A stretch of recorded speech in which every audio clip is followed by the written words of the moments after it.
Good morning. My name is Howard Dale. I'm the Vice President of the Briarcliff Manor-Scarborough Historical Society. And as part of a series of videos that we're doing with long-time residents in the area, we today are privileged to have with us George Behling, who's lived here for quite some time, both in Briarcliff and in the surrounding area. And apart from that, he's also the president of the Briarcliff Manor Historical Society. So welcome, George. Thanks for agreeing to do this interview for us. My pleasure, always. Okay, great. So starting off, what do you know about, since in the US everybody comes from somewhere else, what do you know about how your predecessors, your family came to this country in the first place? Well, one of my grandmothers came from Ireland. Her husband came from Germany. And on the other side, most of them immigrated originally from England to Canada. So I'm kind of a real mixture. Right. Do you know what they did when they came over here? About when they settled here? What did they do? Well, one of my grandfathers worked at IBM and for many years, and the other one, he was a janitor in the high school. Okay. Well, I guess they moved around quite a bit. Where did they originally come to? You said it's from Canada. When they came to the US, where did they originally settle? They originally settled on one side in upstate New York by Binghamton and up in that area, Okay. and the other ones that were in New Rochelle. All right. So in the New York area. The New York area, Okay. the ones from Germany and Ireland. And you have any interesting stories about those early days, about who they were and what they did? And Well, when you're young, you don't focus on those kinds of things because that's true. you go there and see them for Christmas or a holiday and things because they're a little distance away and everything. But I do remember my one grandfather because after his wife passed away, he came and lived with us for about a year, and he would tell me the stories of over in Germany and the different things and why he came, and it was very interesting. And that was mostly the thing, other than seeing the relatives on the holidays and things like that, Okay. and talk about mostly mundane things, really. And you, where were you born? Oh, I was born, right here, yeah, and Right here being? yeah. And just in the one of the local hospitals around. And we grew up in Croton, in a house that my father had built a few years before I was born. And went to Croton High School, and after that went to Colgate, got my degree, and after that I went into service and spent a year in Morocco in the desert at an air base. I was in the Air Force. And then they sent me to California for 2 years for another air base where I was not a pilot, but I was the one that wrote the orders, and I was the number two man under the commander. The commander, and then me, and then the pilots. What do you remember of that, your time in the forces?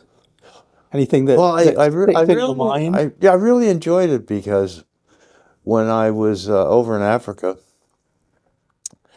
I could go with one of the pilots, and we fly to Spain for a few days, or Germany for a few days. I remember Germany. I particularly liked Germany. Yeah. I went there a couple of times, and the nice thing was that you could set your schedule basically and enjoy it, and just come back, and it also wasn't expensive at that point in time. and in the areas over in Europe and everything, things were very reasonable. So you could have a very enjoyable time and go to the nice German beer halls, which I thought were wonderful. Me too. And just having a very interesting time and visit, some of the treasures and things like that. So Would it be inappropriate to ask you when you were born? I was born February 26, 1935. So, as you just mentioned, Yeah, you have a birthday coming yeah, up very my soon. 90th coming up. Wow. So I've lasted longer than most of my friends, Well, fortunately, or fortunately, I don't know. well, we hope you're going to keep going for a long time Well, yet. so far so good. Right. Um, what do you have any particular memories of your childhood growing up around here? What are the things that stick in your mind? Well, I grew up, of course, in Croton, and what do I remember? I remember we used to go down swimming in Silver Lake in the summer, and that was nice. And then we'd go off in the woods and pretend we were prospecting or something. It was just fun to be in the woods, and sometimes we'd even stay overnight down by Silver Lake there in Croton. And we do that, those kinds of things. And then also, as I got to be a little older, which was called being a teenager, my father would be building a house here and there, and I would help. Or he also had a coal and lumber yard, so I would, sometimes go in the truck because in those days there was a lot of coal. Mostly people had coal more than oil.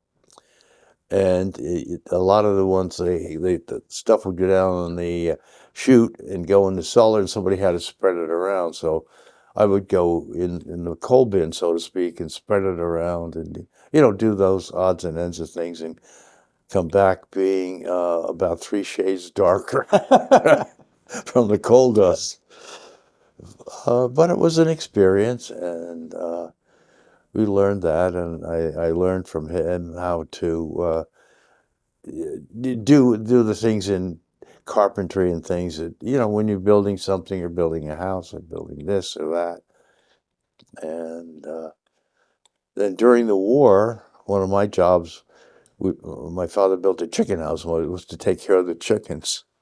So Is it we had hard to take care of chickens? no, but they're just a pain in the neck.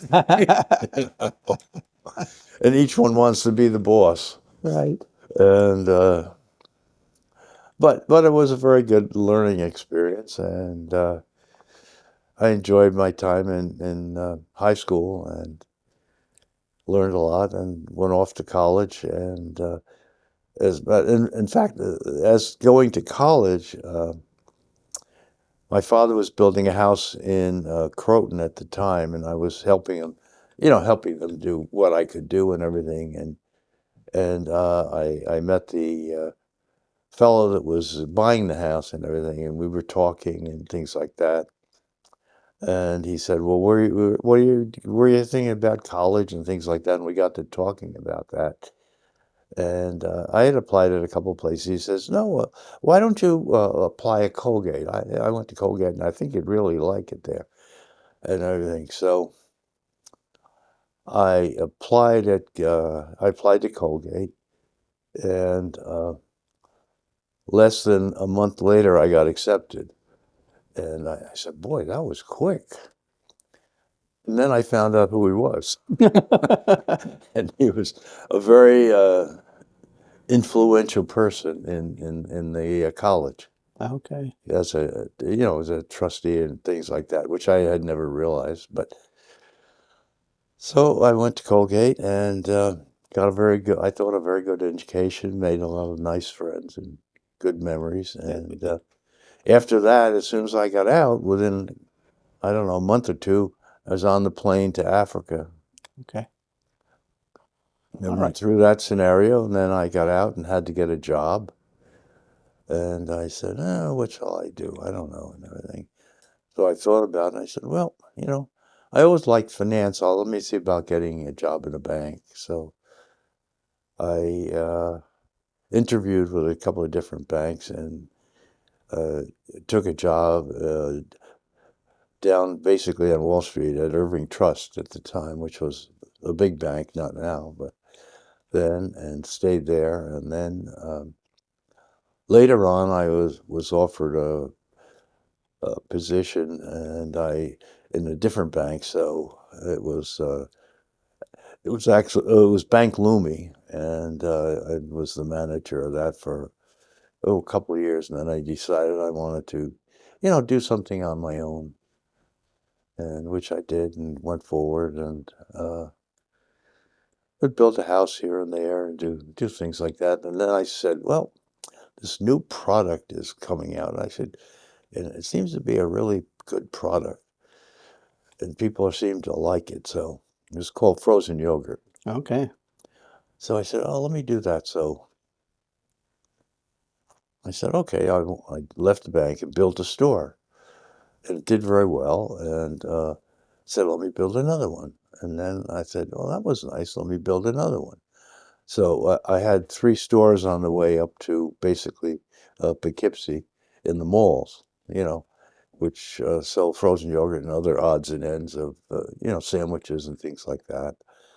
And then I also, then people wanted me to help them.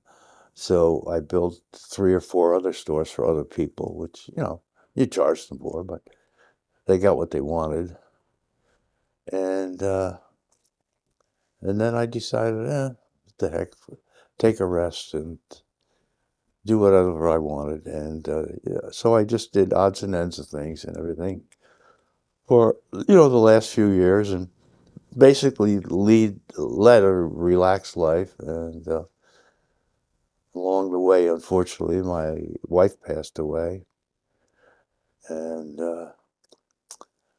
I was basically alone for a while. And then someone that I had known in high school and everything, her husband had died. So a friend put us together, and that's where I am now. And how long have you been together now? Oh, probably about a little over 5 years. Okay, excellent. Yeah. So, I mean, which is very nice. And so it's a leisurely life. I'm out and right, basically 25, 30 feet from the Hudson River in Half Moon Bay condo. And it's nice because it's not too big and it's not too small. And it's got all the amenities you want with the facilities, the pool and tennis court, and the things you'd Yeah, have at a regular club, country club almost. right.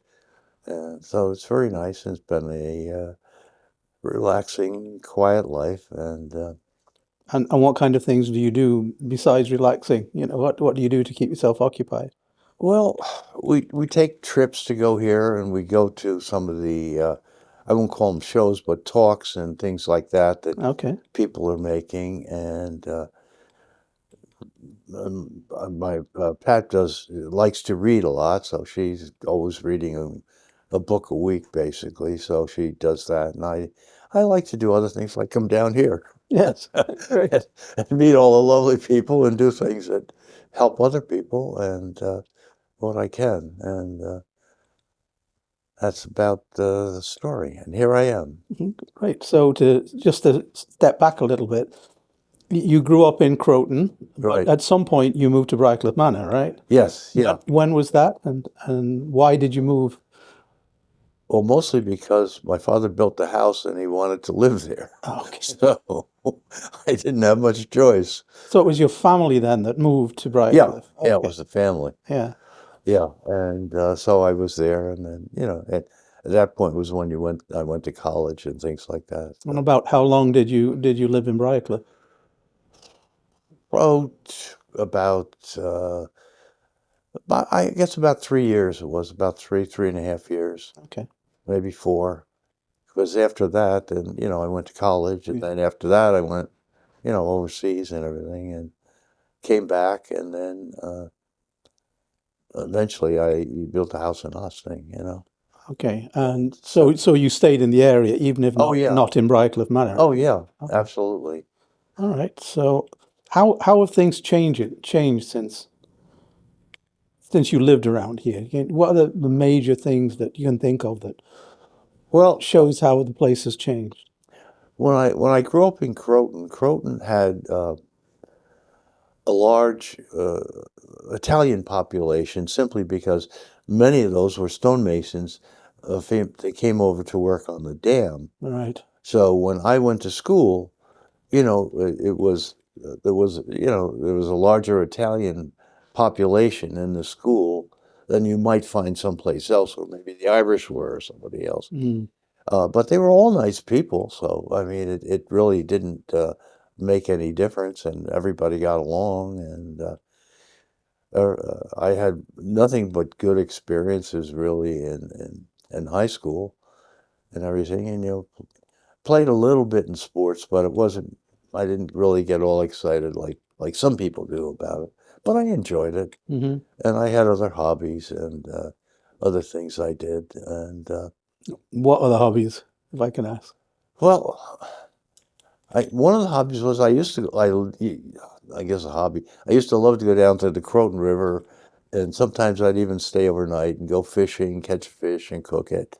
With myself or with a friend, Mm. and things like that. I love to be in the outdoors, Okay.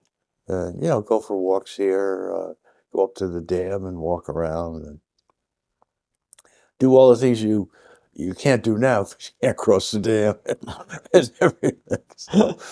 But it was a looser, more flexible society at that point. So I did the things I enjoyed, and I also enjoyed,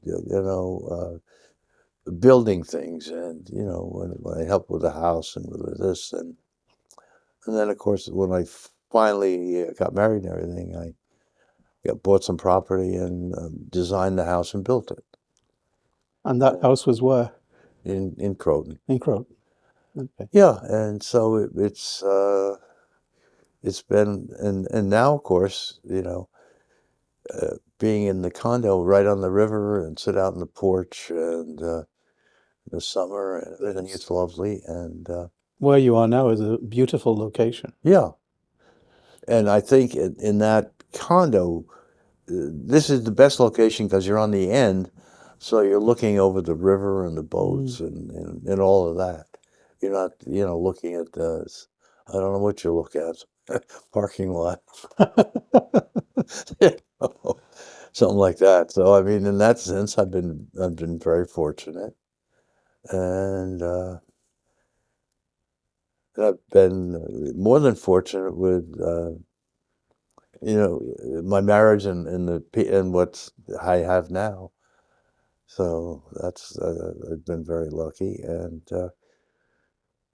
sometimes you just make the right choices, Mm. not knowing if they are at the time. Exactly. Yeah. So your involvement with the Historical Society, when did that start? You remember? How did that came about? Many years ago. Yeah. Many years ago.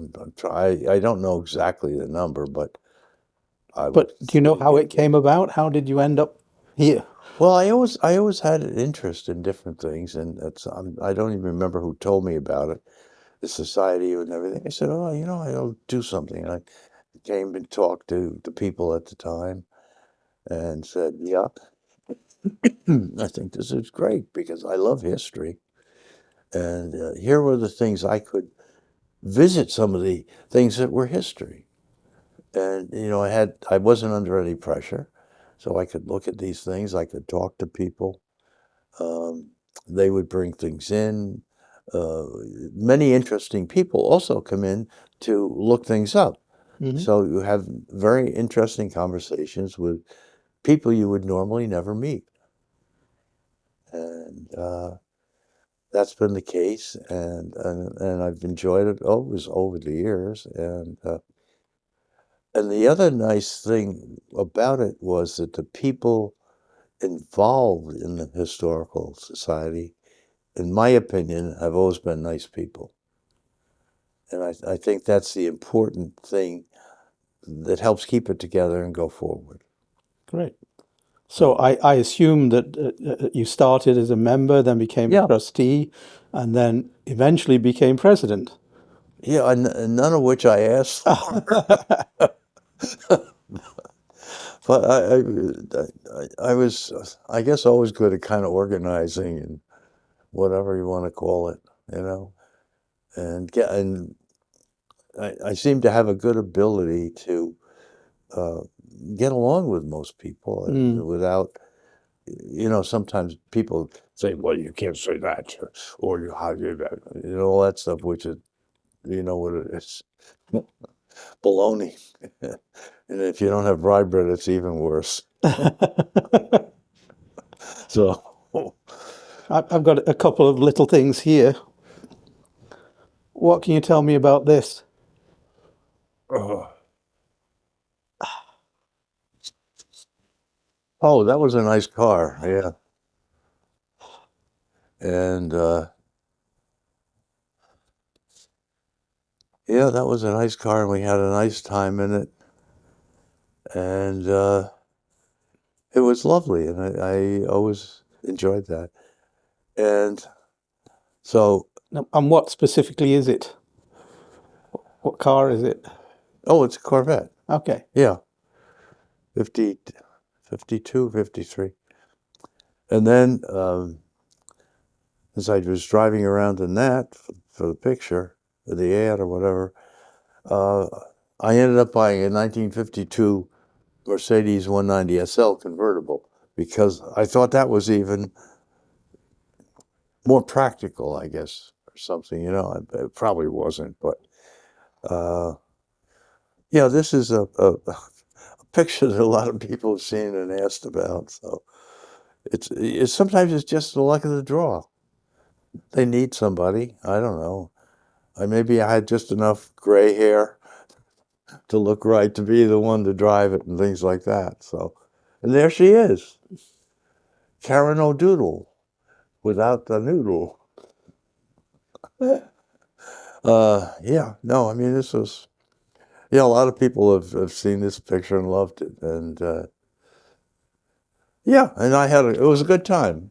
And also, I understand that you had a role in a documentary called Moneyman on Frank Vanderlip, where, if I'm not mistaken, you played Mr. Vanderlip himself. Yeah.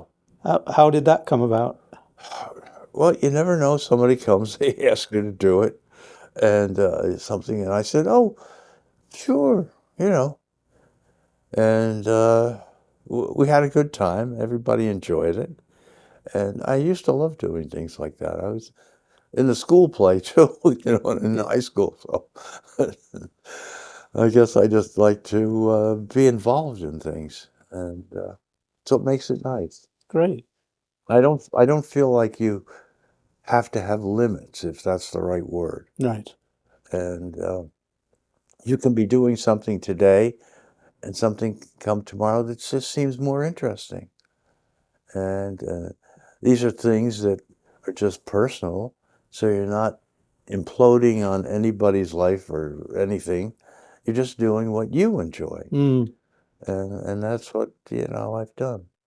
Okay. And we went from there. So, and Well, somehow I lasted quite a while. indeed. Well, that's it for my questions. Is there anything you would like to add? Anything you'd particularly like to say that we haven't touched on that you think is important? No, but what I would say that one of the things I've really enjoyed in life too was being part of this historical society and helping keep the treasures of the village and the area and the time here so that in the future other people can see them, enjoy them, and relate to them. Well, that sounds like a very good note to finish. So, thank you very much, George, for once again for agreeing to do this. My And pleasure. it was great having you.